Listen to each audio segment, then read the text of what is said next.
I'm an addict. I will always be an addict. All of my tendencies are towards addiction. I don't like starting things because I'm afraid that I can't stop them. Whether it's drugs, alcohol, relationship, TV shows to binge watch, it doesn't matter. I have the ability to start something and lose the rest of my life in it until it runs its course and it no longer numbs the pain for me.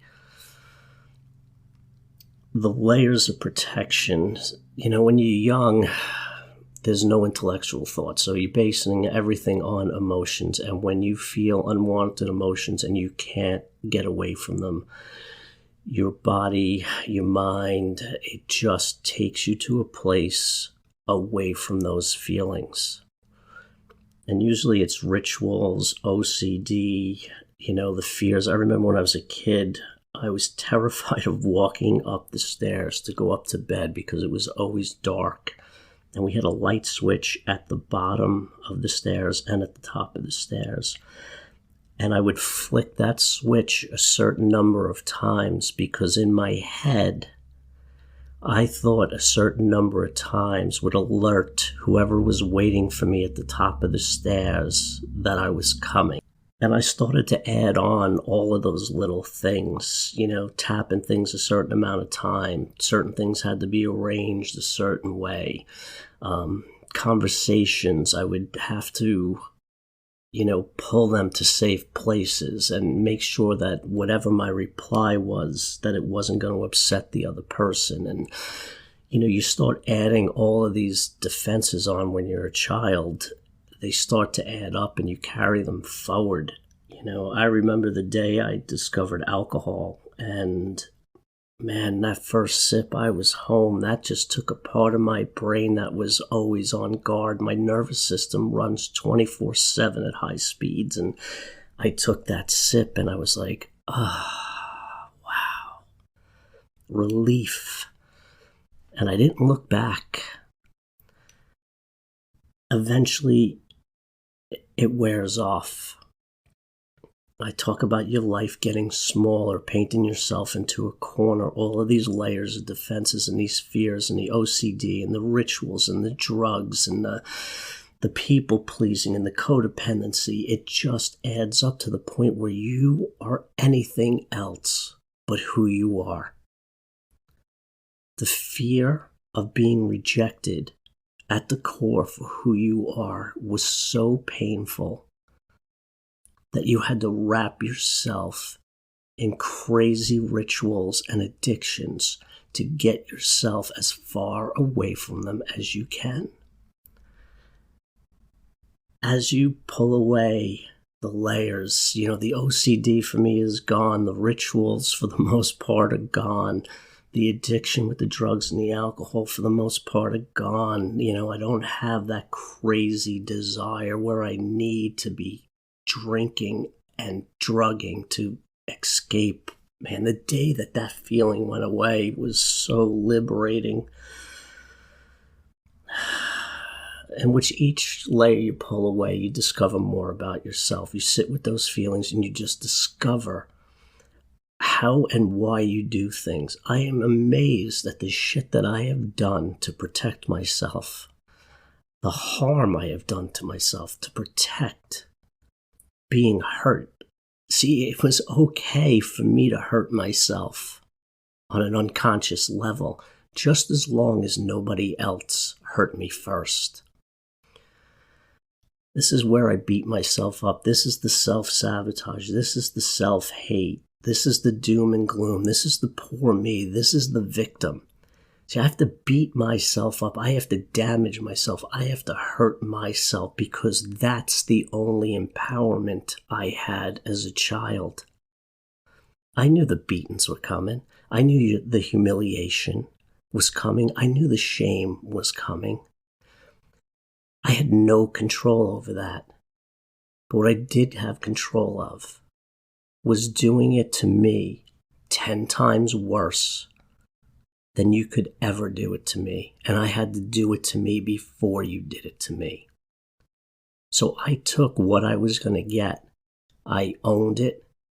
I did it to myself, and I did it worse than anybody else could because that was my power. That was my control. It was crazy and fucked up, but there was a safety in it. You see, I got to control the abuse. If I beat myself harder emotionally than you were going to beat me, it didn't hurt as much.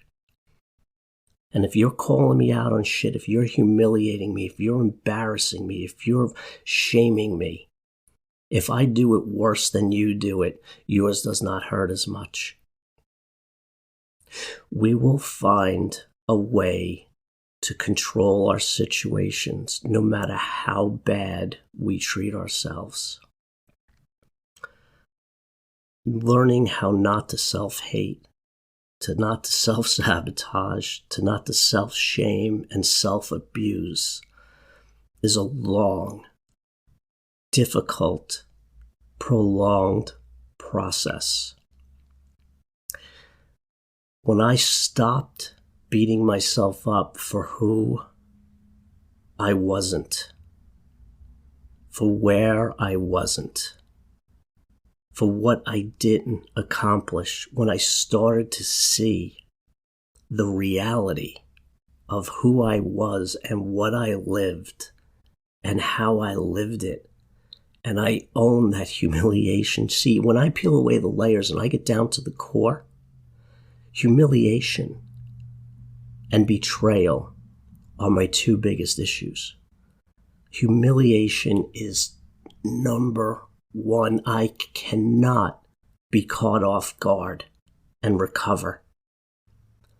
When I'm exposed before I'm ready to be exposed, there is this huge wave of powerful, uncontrollable emotion that takes me into a shame spiral and paralyzes me. I guard against that at every moment, in everything I do in life. I don't feel safe within myself. I have beat myself up so bad that I have no self-protection. I have no internal boundaries against myself. That's where I'm building. That's where we need to build. I can't stand being humiliated.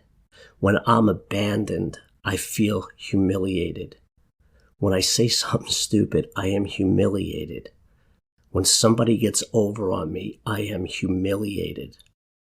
Humiliation for me is the core emotion that I need to be working on. See, I was shamed and humiliated publicly, constantly, and I had no recourse.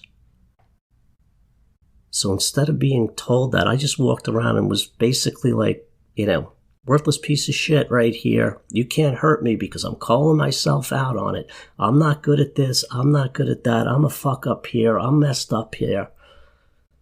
You see, I believed it. I had to believe it to get through the day so that the punishments and the humiliation did not feel as bad.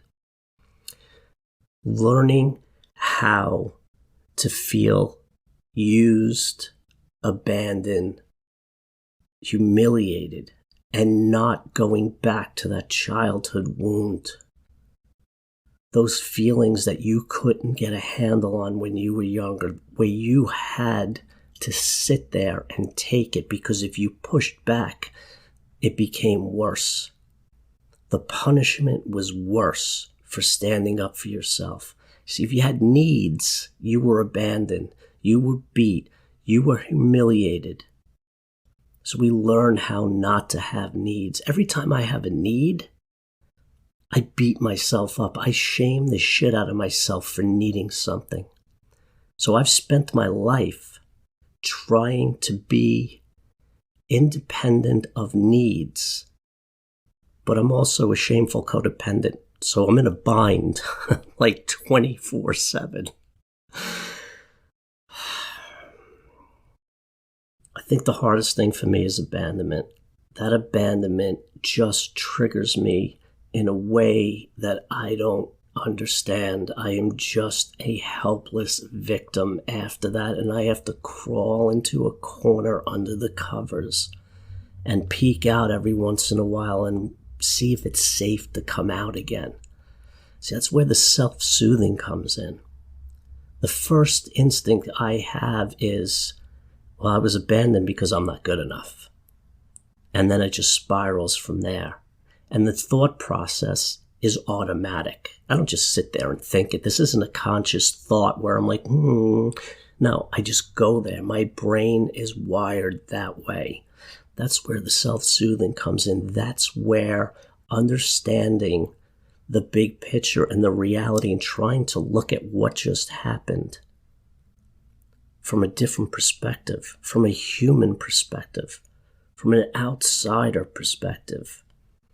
See, I'm sure when I tell people the humiliation of an abandonment, the story of how it happened, I think about 99.9% of them be like, it's okay, it just happened. But for me, it takes me back to the worst place that I can possibly go emotionally. And the ironic thing is I constantly set myself up for abandonment. I constantly do the codependent thing where I hand everything off to somebody else and all my good feelings come from outside of myself, whether it's a job or a person or a project. And when that goes away, I'm left with nothing. And subconsciously, I feel like I keep doing it over and over and over again until I can learn how not to feel that way. See, I'm going to be abandoned my whole life. We all are. People leave. Jobs end. Friends disappear. People pass away. Times change. Situations change. It's a constant hello and goodbye. I love the hello. I hate the goodbye. And when the goodbye comes, I'm incapacitated. When I got tired of dealing with the loss, especially relationships, they're so brutally painful for me. I stopped opening up. I had closed off from other people. See, you're only going to allow in what you feel like you're capable of losing. I was in an emotional place where I couldn't handle any loss. So I didn't allow any joy. If I allowed this in and it's bringing me joy, if it goes away, I can't handle the sadness of the loss. So I'm not going to let anybody or anything else in. I had to grieve all of the loss that came before. You see, we don't let go of things. We work through them. I was just letting them go and pushing them to the side and be like, yeah, I'll deal with it later. It doesn't bother me. I got to man up and show anybody it doesn't bother me. But meanwhile, it's killing me inside. So I had to go grieve and process all of that loss as much as I humanly possibly could before I could take anything on. This is the way we go back. We go back in time and we start connecting the dots and we feel those feelings and we grieve the loss. And we make ourselves okay with it by realizing that it wasn't about us.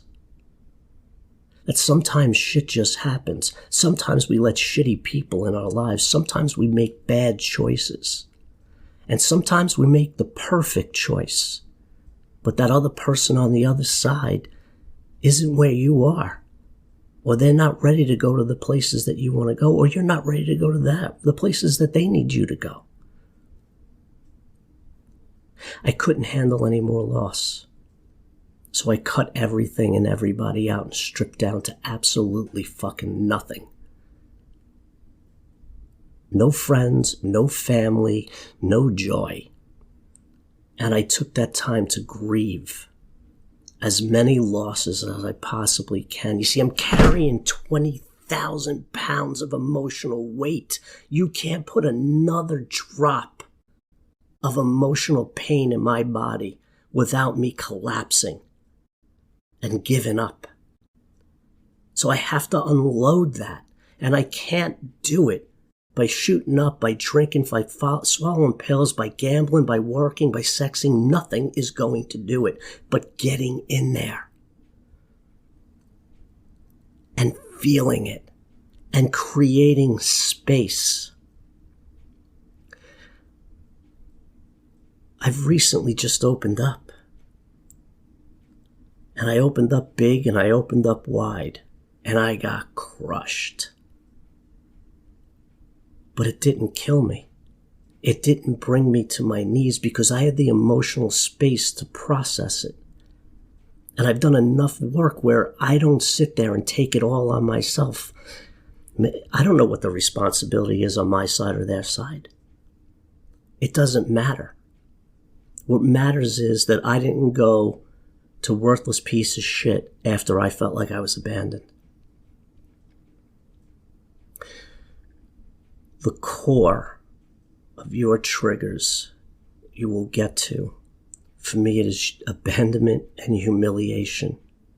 And that causes my people-pleasing, my codependency, my addiction, my panic, my anxiety.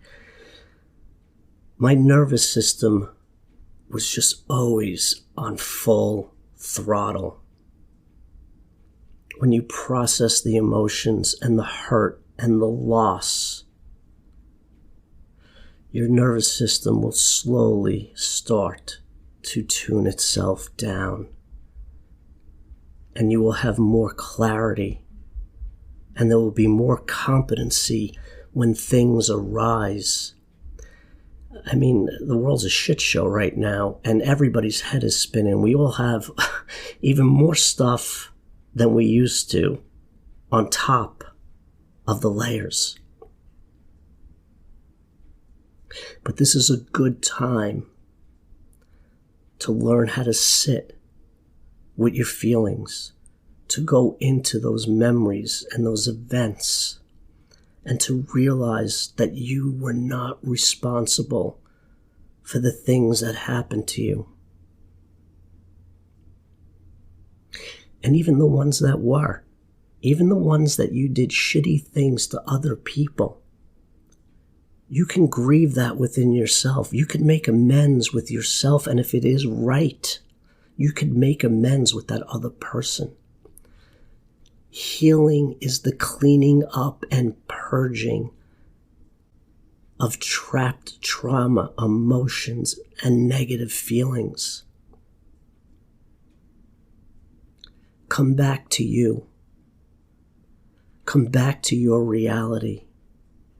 Own the truth of you. There is an amazing place below there where there is an endless source of love and energy. It takes a long, hard time to get there, but it's there. And as you're going down that road, and as you're uncovering, acknowledge your victories, acknowledge your triumphs, acknowledge the fact that you're doing the hard work. Get in there and get your hands dirty. This is your one life. Take your time. Find out what happened, how you responded, how you learned to cope with those defensive layers, and get rid of them. And get down to that love of yourself. Thanks for listening. You can contact me at joeryan.com. Follow me on Instagram at joeryan. And if you want, you can leave us a review on iTunes. That'd be great. All right, take care.